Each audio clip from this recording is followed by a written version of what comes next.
बड़ी खबर अलीराजपुर जिले के जोबड़ से, जहां पर कांग्रेस के दोनों बड़े नेता झाबुआ विधायक कांतिलाल भूरिया व कांग्रेसी नेता महेश पटेल पहुंचे जोबड़ थाने और एफआईआर को लेकर अपना अपना पक्ष रखा। देर रात तक चलने के बाद एसडीओपी के द्वारा एफआईआर दर्ज करके माहौल को शांत किया गया। कांग्रेसी नेताओं ने मीडिया से बात करते हुए एक दूसरे पर आरोप लगाया। जोबड़ तहसील रिपोर्टर राजू डावर की खास रिपोर्ट। हमारी गाड़ी फोड़ी, हमारे ड्राइवर को पीटा और एफआईआर करने वाले जो अपराधी है उसकी एफआईआर ले रहे हैं। तो ये कितनी बड़ा गलत बात है। अगर उन्होंने जब हमला किया तत्काल पुलिस उसके ऊपर एक्शन लेना चाहिए, पर वो तो कुछ भी अपने बचाव के लिए बोल देंगे। तो हमने तो उनको कोई उंगली टच नहीं की। और परिवार एक उनके ऊपर एफआईआर कराई है क्या? अभी आपने उनके ऊपर एफआईआर कराई है अभी तक? हमने जो पकड़ा है वो बता रहा है, वो नाम तो सब नाम उनके सामने आ गए हैं। एफआईआर में लेके वो कार्रवाई करेंगे। आपने एफआईआर करवा दी? आपने एफआईआर अभी तक करा दी क्या? हाँ? आपने एफआईआर अभी तक तो हम हो रहे ना, वो तो लिख के मांग रहे हैं। किन किन धाराओं में होगी सर? राइटिंग में दे। किन किन धाराओं में एफआईआर होगी वो? किन किन धाराओं में होगी एफआईआर? वो तो पुलिस वालों से पूछो कौन सी धारा, क्या हम धारा लगाएंगे क्या? अब बताएं क्या हुआ था अभी से? हम भगोरिया करने के बाद वापस आए और हम जा ही रहे थे, जोबट प्रॉपर में ही थे, और पुलिस स्टेशन से थोड़ी दूरी पर ही एकदम से पत्थरबाजी शुरू हुई, जिसमें से पहले हमारा गाड़ी का कांच फूटा। हमने सोचा किसी ने पीप आकर फोड़ा होगा। फिर उसके बाद पीछे का कांच फूटा और फिर एक व्यक्ति, जितेंद्र नाम का व्यक्ति, एक धारदार हथियार लेकर वो सीधे सीधे भूरिया जी की तरफ बढ़ा। उसने गेट खोला और इतने में जो पीएसओ थे तोमर जी, वो ने आकर उसको पकड़ा, और जैसे ही वो पकड़ा वो घबरा कर, जो उसके साथ 5-10 लोग भी थे, घबरा कर वो सीधे से भागा और जो उसके साथ पे पीछे एक काली रंग की गाड़ी चल रही थी उसमें जाकर छुप गया। हम सब गाड़ी से उतरे, उसको पकड़ा और पत्थरबाजी इतने में शुरू हो गई। उसको फटाफट, क्योंकि सबकी जान को ज़बरदस्त खतरा था और ऐसे इसमें वहाँ रुकना बिल्कुल भी जान के लिए सही नहीं था।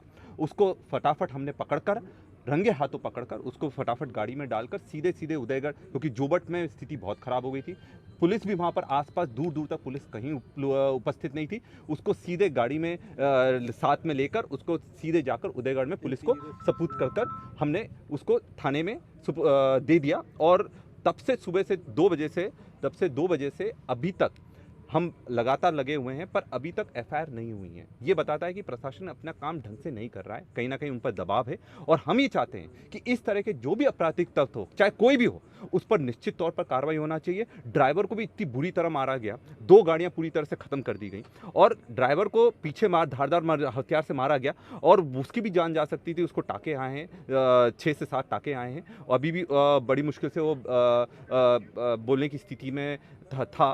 पर ये बात है कि अगर प्रशासन और पुलिस अपना काम ढंग से नहीं करेंगे, और मध्य प्रदेश में जिस तरह का ये काम हो रहा है, कोई भी हो, प्रशासन को, पुलिस को निष्पक्ष 4 बजे के करीब मेरा बालक और 4-5 जने गाड़ी से जा रहे थे, भगोरिया देख के अलीराजपुर की ओर जा रहे थे। इधर से मुझे मालूम पड़ा कि कांतिलाल भूरिया और विक्रांत भूरिया और दीपक भूरिया जो कि इधर से जा रहे थे, और उधर से सामने से बीजेपी की मांदल से कुछ लोग आ रहे थे। तो कोई कांतिलाल भूरिया की गाड़ी पे खतरा हुआ, तो मेरे बालक के साथ माराकुटी करी, सोने की चेन ले गया, और विक्रांत भूरिया और दीपक भूरिया और महेश कोई है सरपंच, वो हमारे लड़के को मतलब एक जितेंद्र करके उसको अपहरण करके ले गया, जो कि उदयगढ़ थाने पे उसको छुड़ाया गया, जो कि पुलिस मौजूदगी में यहाँ लाए और एफआईआर कांतिलाल भूरिया, विक्रांत भूरिया और दीपक और अन्य लोगों के खिलाफ हमने एफआईआर दर्ज कराई। एफआईआर किस धाराओं में आपने? एफआईआर लूट की, डकैती की और अपहरण की, मारपीट की, ये हमने यहाँ रिपोर्ट का बोला। पुलिस प्रशासन नहीं लिखेगी तो जब तक नहीं रिपोर्ट होगी, जब तक हम यहाँ बैठेंगे, क्योंकि एक यहाँ भगोरिया था, लेकिन कांतिलाल भूरिया की गुंडागिरी और विक्रांत भूरिया की गुंडागिरी इतनी है, जो कि कांग्रेस, यहाँ जिला कांग्रेस, ब्लॉक कांग्रेस कमेटी द्वारा यहाँ गैर निकल रही थी, और वो खुद आके दूसरे कुछ असामाजिक तत्वों को लेके 150 लोगों को लेके रैली निकाल रहा था। तो हमने सभी लोगों ने, यहाँ के जोबट के कार्यकर्ता ने बोला कि कांतिलाल भूरिया भी मतलब रैली निकाल रहा है। तो कांग्रेस में यहाँ दो गुटों में बांट रहा कांतिलाल भूरिया, और हमने इसके खिलाफ ऊपर भी कार्रवाई करेंगे। ऐसे आदिवासियों में झगड़े डलवाने की बंद करे कांतिलाल भूरिया। और आगे गाड़ी खड़ी थी उनकी गाड़ी, तो पता नहीं किसने पत्थर मारा और हमको ज़बरदस्ती वो आए और बोले कि तुमने पत्थर मारा। कौन आए? कांतिलाल भूरिया आया, उसका था वो विक्रांत भूरिया आया, दीपक भूरिया आया, सब मारपीट करने लगे। उसका वो गनमैन था वो भी मारपीट करने लगे हमसे, बोले कि तुम ही गाड़ी का कांच फोड़ा। तो हमने बोला कि हम तो भगोरिया देख के जा रहे, और इतने में ज़बरदस्ती करने लगे। फिर मेरे को उठा के ले गए और मोरडुंडिया ले जा रहे थे। तो इतने में वहाँ पुलिस ये उदयगढ़ थाने के वहाँ फिर मेरे को उतार लिया और ले जाने नहीं दिया और मारपीट करी मेरे साथ। कांतिलाल भूरिया ने और विक्रांत भूरिया ने भी मारपीट करी, और वो उसका गनमैन जो बॉडीगार्ड है वो भी, और वो महेश मेड़ा वो भी, और ये पुष्पराज था, प्रदीप रावत था, मैं था, 5-6 लड़के हम थे। और इनकी चेन भी सोने की जो थी वो भी छीन ली है इन्होंने। क्या नाम है आपका? जितेंद्र कनेश। क्या विवाद था और क्या एफआईआर दर्ज हुई है? आज जोबट का भगोरा था।